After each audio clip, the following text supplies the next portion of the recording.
Баршаңызға сәлем. Сіздермен бірге пайдалы арнасы. Бүгінгі видеода тұздың пайдасы менен зияны туралы айтатын боламын. Тұз ағзаның дұрыс және толассыз түрде қызмет етіп отыруына арналған қажетті компонент. Тұзды білмейтін адамның өзі болмаса керек. Қазақ айтса айтқандай, тұздың тамақ дәмін келтіруден басқа көптеген пайдасы тұстары бар екенін біле кетейік. Бояудың иісі шығып тұрған бөлмеге тұз салған сауыт қойсаңыз, иіс тез арада жоғалып кетеді.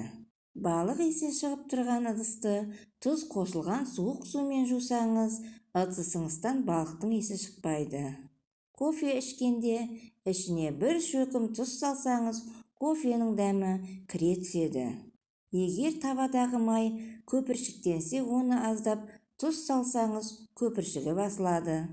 Қол орамалдарды жуудан бұрын оны бір уыс тұз ертілген жылы суға 2-3 сағат бойына салып қойсаңыз, әбден сіңіп қалған дақтарды кетіруіне көмек береді. Шикі жұмыртқаны, әсіресе оның ағын шайқағанда міндетті түрде тұз қосыңыз. Жұмыртқа пісірілген суға міндетті түрде тұз салыңыз. Жұмыртқа жарылса да, тұзды суда ағып кетпейді.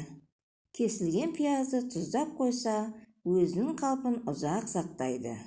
Ыстық күндері май салынған ыдысты тұзды суға малынған шүберекке орап қойса, май ерімей тұрады.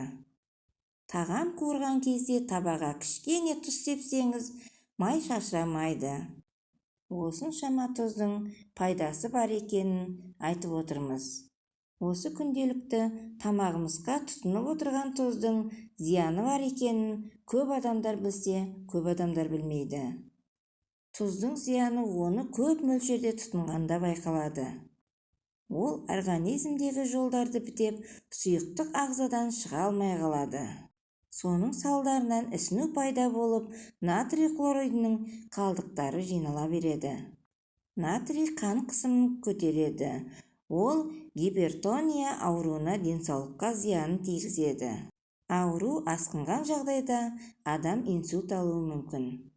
Сонымен тұзды көп мөлшерде қолдану бауыр, бүйрек, жүрек ауруларына әкеліп соғады.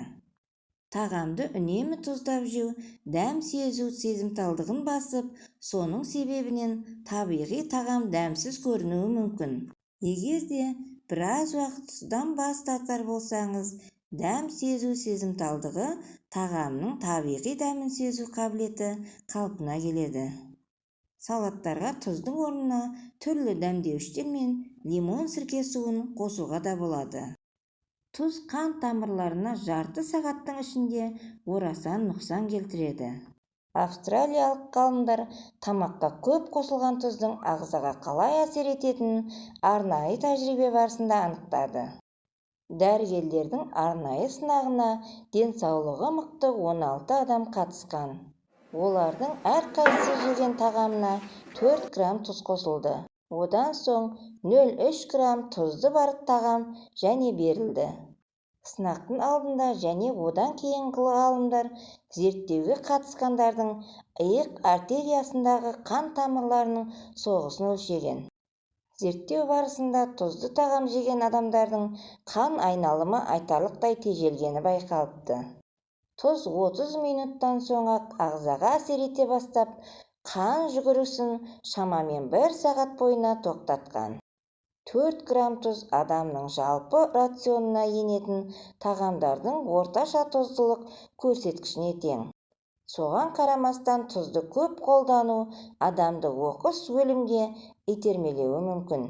Күнделікті ас мәзірімізге тұзды аз пайдаланғанымыз жөн.